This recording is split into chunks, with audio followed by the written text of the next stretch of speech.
ప్రస్తుతం మనం మహబూబ్నగర్ పట్టణంలోని పాలకొండ శివారు వద్ద ఉన్నాం. ఇది 9వ వార్డు పరిధిలోకి వస్తుంది. ఈ 9వ వార్డు పరిధిలో ఇప్పుడు చూస్తున్న మన ఈ వాహనాలు అంటే ఇక్కడ నుంచి బైపాస్ నిర్మించడం జరిగింది. ఇక్కడ నుంచి ఆ ముందు వరకే బైపాస్ ఉంది.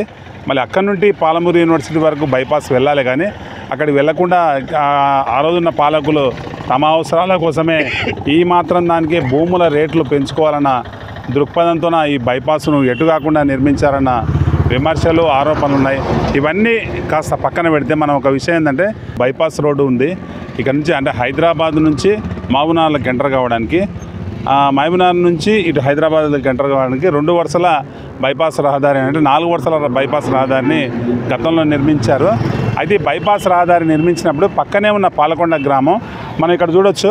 ఈ పాలకొండ గ్రామం ఇటువైపు పాలకొండ గ్రామం ఉంటుంది. అంటే ఇక్కడ నుండి ప్రజలు వెళ్ళడానికి, అవతలకు వెళ్ళడానికి నిత్యం ఒక నరకయాతనగా ఇదొక ఇబ్బంది సమస్యగా మారిందని చెప్పాలి. ఎందుకంటే ఇక్కడ రోడ్డు మీద ఎలాంటి డివైడర్స్ కానీ, ఎలాంటి స్పీడ్ బ్రేకర్లు కానీ, అటు కనీసం ఏది బారికేడ్స్ కానీ ఏవీ లేకపోవడంతో దాదాపు 100 కిలోమీటర్ల వేగంతోనే వాహనాలు ఇటువైపు నుంచి అటువైపు నుంచి వెళ్తుండడంతో పాలకొండ వాసులు బిక్కుమంటుకుంటూ రోడ్డు దాటాల్సిన పరిస్థితి ఉంది. చిన్నపిల్లలు, మహిళలు, వృద్ధుల పరిస్థితి అయితే చెప్పతరం కాలేదు. ఇప్పటికే చాలా యాక్సిడెంట్లు జరిగి అమాయకులైన ప్రజలు ఇక్కడ చనిపోవడం జరిగింది. ఈ రోడ్డు దాటే క్రమంలో వేగంగా వస్తున్న వాహనాలు ఢీకొని, అయినా పాలకులకు చలనం రావడం లేదు. ఇంతమంది చస్తున్న అమాయకుల ప్రాణాలు పోతున్న ఏ పాలకుడు ఇప్పటికి వరకు ఇక్కడికి సందర్శించి ఇక్కడ ఏం చేస్తే పాలకొండ గ్రామానికి మేలు జరుగుతుందనే విషయాన్ని ఎవరూ పట్టించుకోకుండా పరిస్థితి లేకపోవడంతో పాలకొండ వాసులు నిత్యం భయాందోళనకు గురవుతున్న పరిస్థితి ఉంది. ప్రస్తుతం ఈ పరిస్థితిని గురించి మాట్లాడడానికి గ్రామానికి చెందిన కొంతమంది నాయకులు మన దగ్గర ఉన్నారు. మనకు దిడ్డి ఆంజనేయులు యాదవ్ గారు కాంగ్రెస్ నాయకులు ఉన్నారు. ఏం ఆంజనేయులు యాదవ్ గారు, ఈ పరిస్థితి ఎలా ఉంది అంటే అమాయకులైన ప్రజలు రోడ్డు దాటే క్రమంలో 100 కిలోమీటర్ల వేగంతో వచ్చే వాహనాలు ఢీకొని చనిపోయారు. గతంలో నాకు తెలిసి 3-4 యాక్సిడెంట్లు అయినాయి. మీరు లోకల్ వాళ్ళు కదా, ఎట్లా ఉంది ఈ పరిస్థితి? ఇప్పటికీ 4 చనిపోయింది ఈ రోడ్డు పైన బైపాస్ చేసినప్పటి నుంచి. ప్రజెంట్గా మొన్న 3 దినాల కింద కూడా ఇక్కడ రక్తం చూడండి. ఈ రక్తం కూడా ఇక్కడ యాక్సిడెంట్ అయ్యి మొన్న ఒక 3 రోజుల కింద రక్తం ఇది పడ్డది. కొంత బతికి బయట పడ్డాడనుకో వ్యక్తి, ఏదో తీవ్ర చనిపోయి 4 చనిపోయినరు. ఇంకా మిగతా చిన్న యాక్సిడెంట్లు అయినాయి. చాలా బలరు కూడా చనిపోయినాయి, చిన్న పశువులు కూడా, కుక్కలు అలా ఇలా చాలా బాగా. కానీ తీవ్రంగా మాత్రం ఇక్కడ దాటడానికి మల్లుకి వెళ్ళి రావడానికి, పాల్కొండకోవడానికి మల్లు దాటడానికి చాలా ఇబ్బంది ఉంది.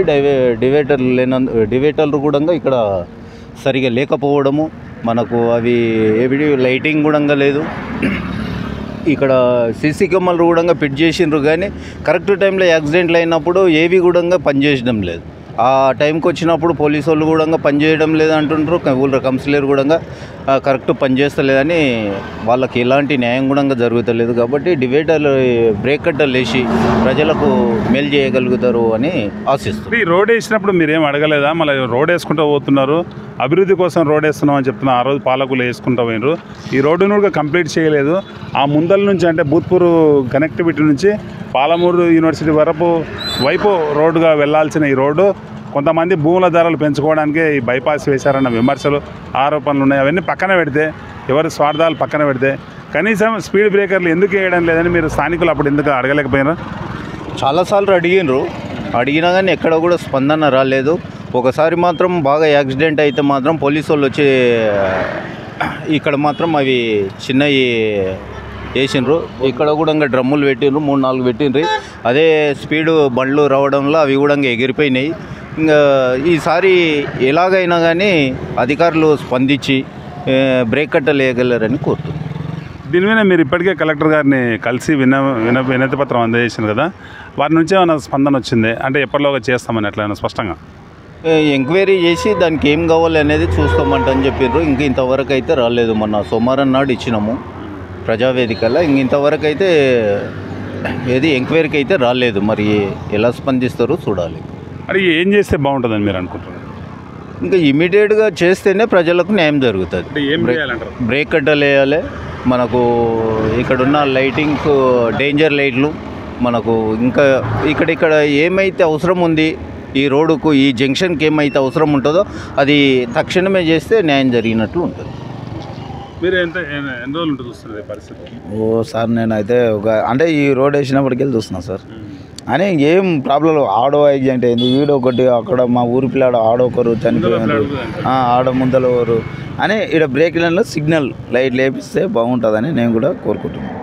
ఇది ఇక్కడ పరిస్థితి. అంటే అమాయకులైన యువకులు, ఎంతో ఉజ్వల భవిష్యత్తు కలిగిన యువకులు అకాల మరణం, ఈ రహదారి ప్రమాదాల మూలంగా అకాల మరణం పాలవుతున్నారని స్థానికులు ఆవేదన వ్యక్తం చేస్తున్నారు. ఈ రోడ్డు వేసినప్పుడే అక్కడి నేషనల్ హైవే అధికారులకు చెప్పినా వాళ్ళు పట్టించుకోకపోవడం మూలంగా దాదాపు నెలలో కనీసం 1-2 యాక్సిడెంట్లు అవుతున్నాయి. రక్తం మరకలు ఇక్కడ చూస్తే మనం ఈ ప్లేస్ని గమనిస్తే, ఒకసారి ఇక్కడ జూమ్ చేయి, ఈ ప్లేస్ని మనం గమనిస్తే ఈ రక్తం మరకలు ఇంకా తడారలేదని చెప్పాలి.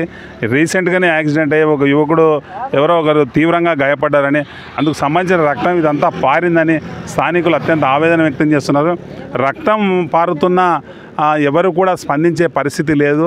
కనీసం ఈ ప్రజల ప్రాణాలు త్రుటిలో గాలిలో కలిసిపోతున్న ఎవరు వచ్చి ఇక్కడ ఈ గ్రామానికి సంబంధించి ఎలాంటి నివారణ చర్యలు, అంటే స్పీడ్ బ్రేకర్లు వేసి ప్రజలకు మేలు కల్పించలేకపోతున్నారనే విమర్శ ఉంది. స్థానిక పాలకులకు ఈ సమస్య పట్టడం లేదన్న ఆరోపణలుగా ప్రజల నుంచి పెద్ద ఎత్తున వెల్లువెత్తున్నాయి. రాజకీయాలు చేయడం పట్ల ఉన్న శ్రద్ధ, ఇతర వ్యాపారాలు చేయడం పట్ల ఉన్న శ్రద్ధ స్థానిక ప్రజలపై లేకుండా పాలకులకు పోయిందన్న విమర్శలు సర్వత్రా ఉన్నాయి. తక్షణమే R&B అధికారులు అయితేనేమి, నేషనల్ హైవే అథారిటీ అధికారులు, పోలీస్ అధికారులు తక్షణమే స్పందించి ఇక్కడ రోడ్డు డివైడర్స్ కానీ, ఒకవేళ హైవే అయితే రోడ్ డివైడర్ ఏర్పాటు చేయడానికి ఏమైనా నిబంధనలు అడ్డమైతే అందుకు రోడ్ స్ట్రిప్స్ కూడా ఏర్పాటు చేసి ఎలాగోలాగా వేగ నియంత్రణ ఈ కొద్ది కాలం నుంచి ఆ ముందల వరకు వేగ నియంత్రణ అయ్యేటట్లు తప్పకుండా చర్యలు తీసుకోవాలని స్థానికులు డిమాండ్ చేస్తున్నారు. ఒకవేళ జరగకపోతే గ్రామం మొత్తం ఈ సమస్య మీద ఉన్నతాధికారుల దృష్టికి తీసుకెళ్ళడానికి సిద్ధంగా ఉన్నామని థ్యాంక్ యూ.